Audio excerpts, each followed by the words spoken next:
Hello, everybody. Welcome back to the Boss Rush Podcast pre-show here on Patreon. I'm one of your hosts, Corey Deerigan. Alongside me, as always, is the PC muscle race himself, LeRon Dawkins. Yo, what it is? LeRon, I like your shirt. Thank you. I say this every time you wear a pink shirt. Yeah. Well, what is it? Do you like just the pink shirt, or what is it? Is it like I think the bright pink matches your complexion. Okay. It just looks nice. Pink looks nice on you.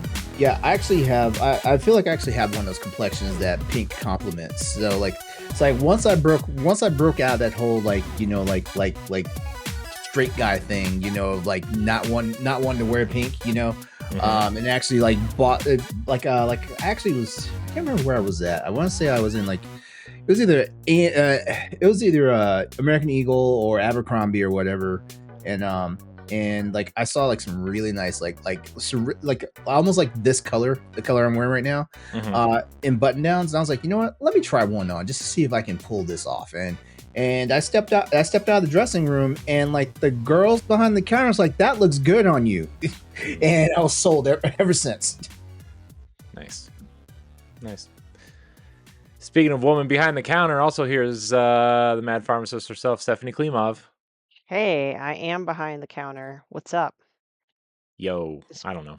Dispensing pharmaceuticals behind the counter. Yeah, drugs. Drugs are good. No, they're really not. Yes, they are. Don't listen to Mr. Mackey on South Park. Drugs are bad. Okay. Oh, drugs are good. I got new drugs this week. Oh, They're making me feel a little weird, but it's okay. Just gonna get used to it. It'll be fine. It'll level out. Speaking of leveling out, also here's PK Power Pack Line. We're gonna hear about some man in the middle of Ohio, like that dude on Family Guy is running around like greased up with no clothes on. You're never gonna catch me. Wasting your time. See you next season. Oh my gosh. Greased up that guy. Right on the bottle it says don't drink with alcohol and don't operate heavy machinery.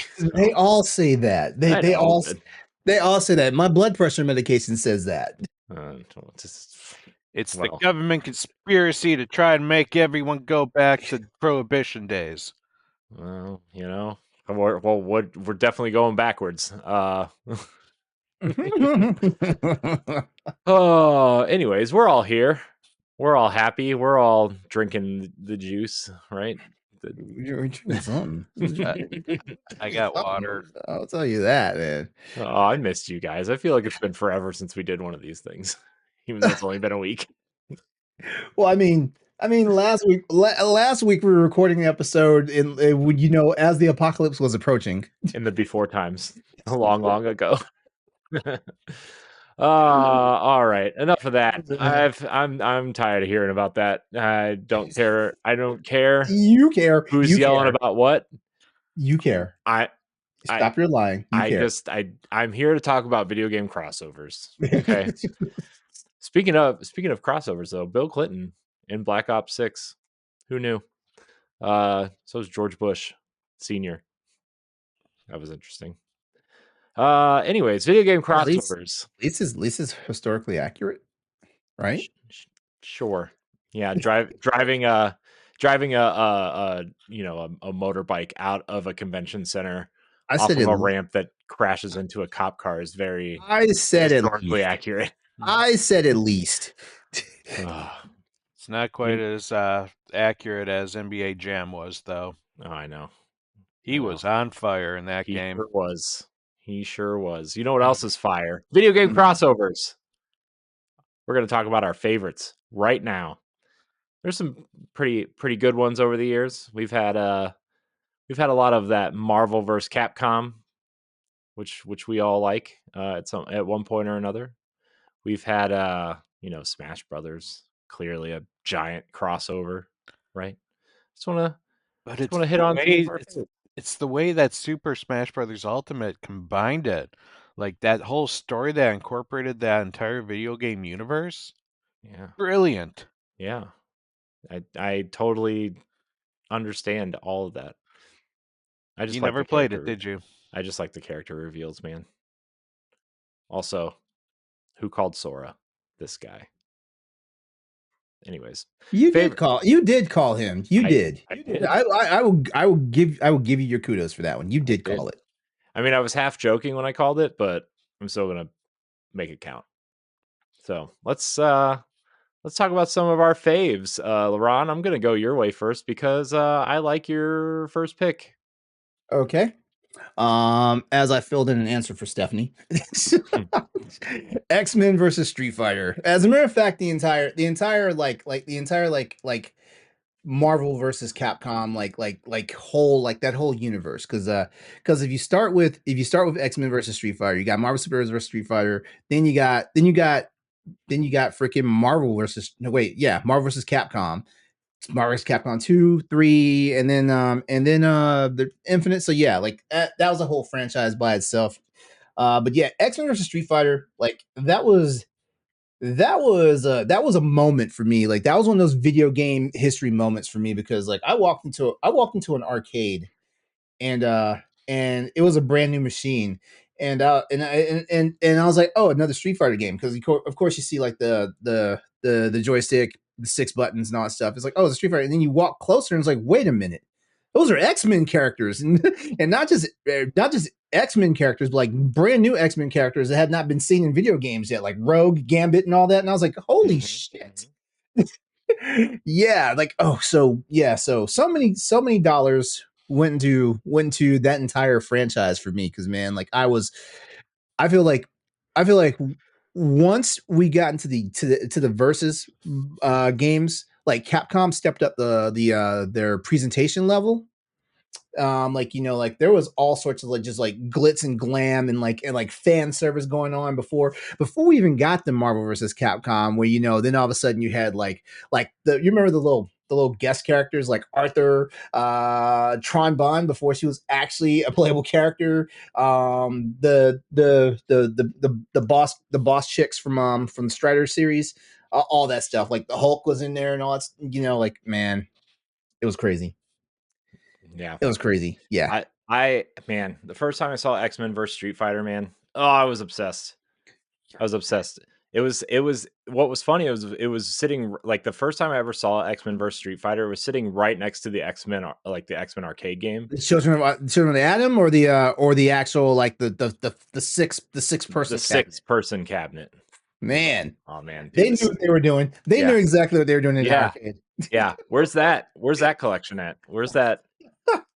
Yeah, man, what a time to be alive, man.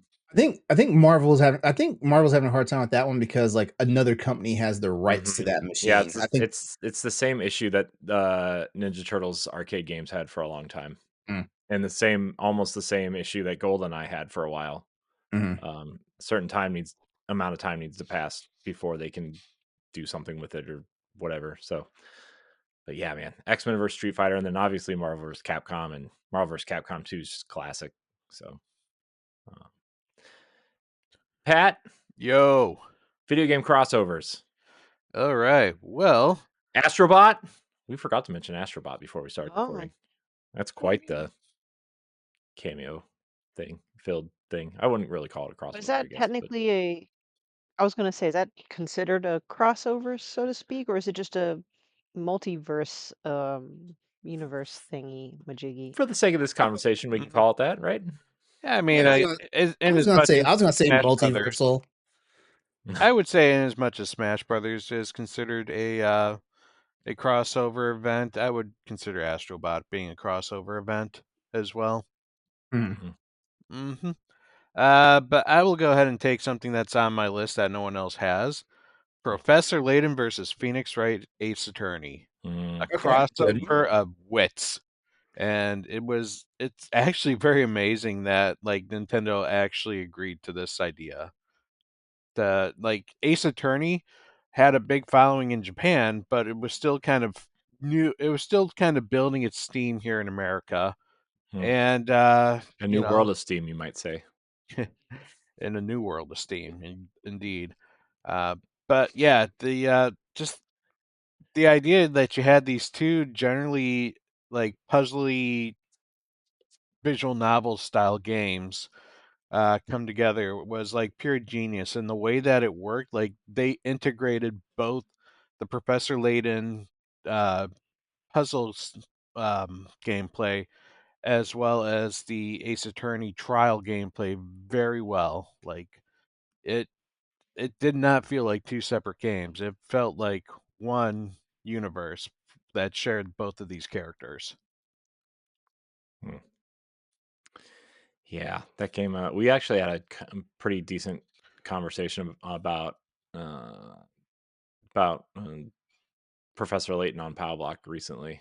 I forget which episode it was, but man, Professor Layton, what a classic series.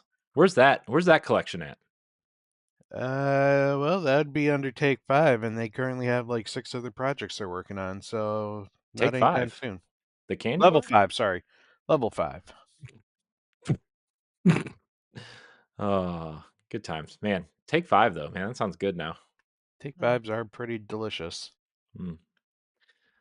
Speaking of delicious, Stephanie, what are your Oh, that is sexual harassment, buddy. Oh my. Oh my. whatever. You could be referencing my taste in games being Yeah. delicious, What if her tastes in games are delicious? which I will have to thank LeRon for. Thank you. I saw that addition because, like, when I Okay, I was wondering if you were going to accept my write-in. no, I do. It's just that because when I first heard of the topic crossover, I was thinking of when two come. I don't know. I guess my thought of crossovers are like kind of like Professor Layton versus Phoenix Wright Ace Attorney or Mhm. something, or Marvel superheroes versus Street Fighter versus a multiverse. So the ones that I have, plus LeRon's recommendation, which I just didn't think of, would be Mario plus Rabbids, but I only played Sparks of Hope, believe it or not. So that's the only one I can. You need to go back and play the first one. You need to go back and play the first I one. know, I The know. first one's much better, in my Mm. opinion.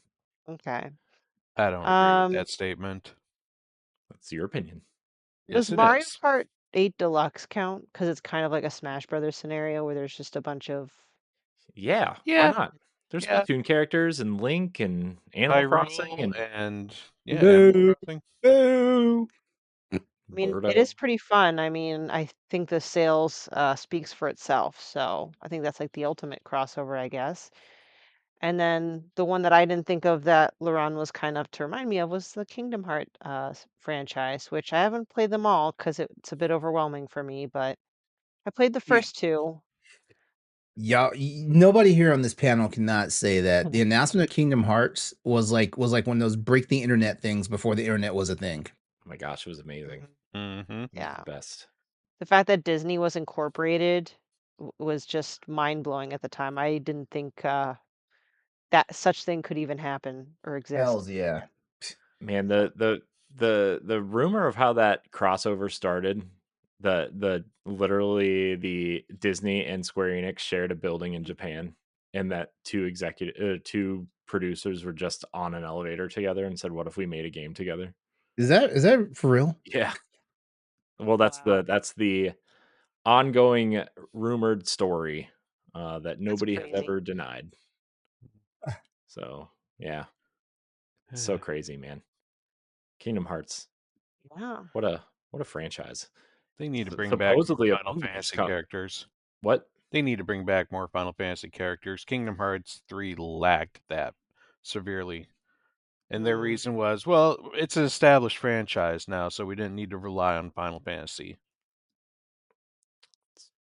Yeah, well, yeah. There's a lot going on in that game though with the other characters and the Disney characters, right? So, there's a lot going on.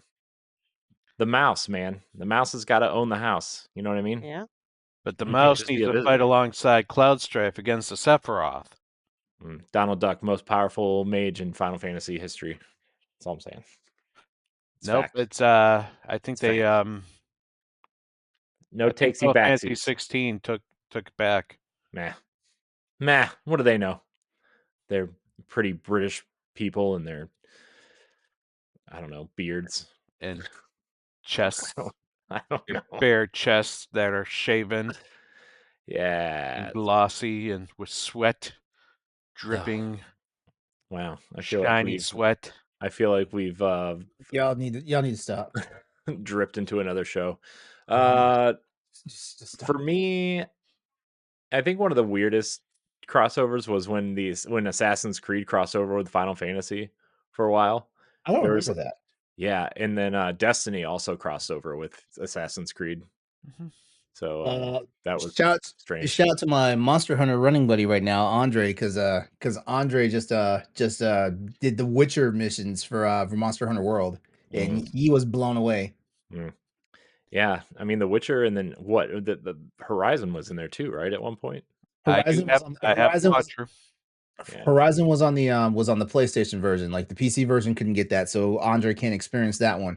But Andre can fight Behemoth from Final Fantasy 14. Also in Monster Hunter World. So yeah, like Final Fantasy, like Final Fantasy getting its props. Yeah, whoring themselves out. They want their they want their dollars. Yeah. Hey, if you want a good crossover that's actually in a series, the World of Final Fantasy. That was a great crossover, in my opinion. Yeah. Bringing all the games together.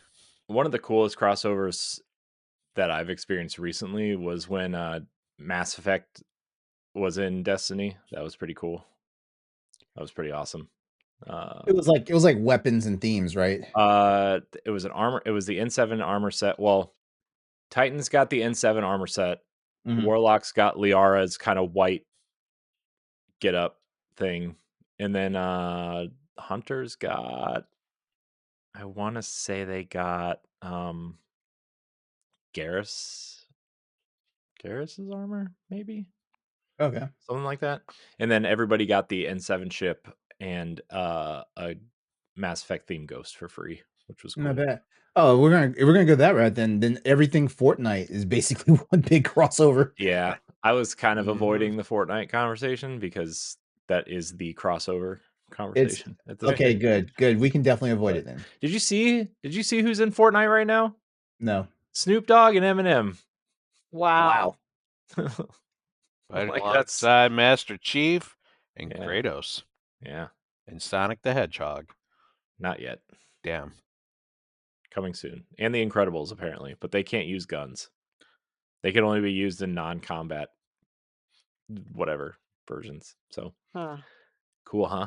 Minecraft also in that conversation, I guess. One day we'll get Mario. I don't know. Maybe. Probably not. Maybe. If anybody, it would be Samus, probably. Which they already have assets for. They're just waiting for Nintendo to cave.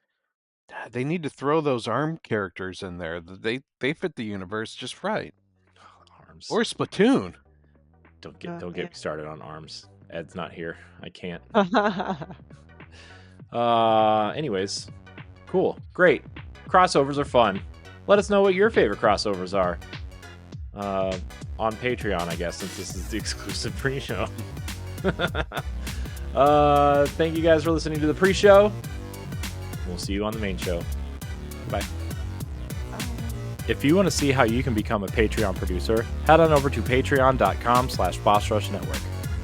The Patreon producers for this month are Adriel Munger, Austin Campbell, Celeste Roberts, Christian S., Sana Dierig, Francisco Santillan, Matthew Keel, and Todd Oxtra. Thanks for your continued support of the Boss Rush Network.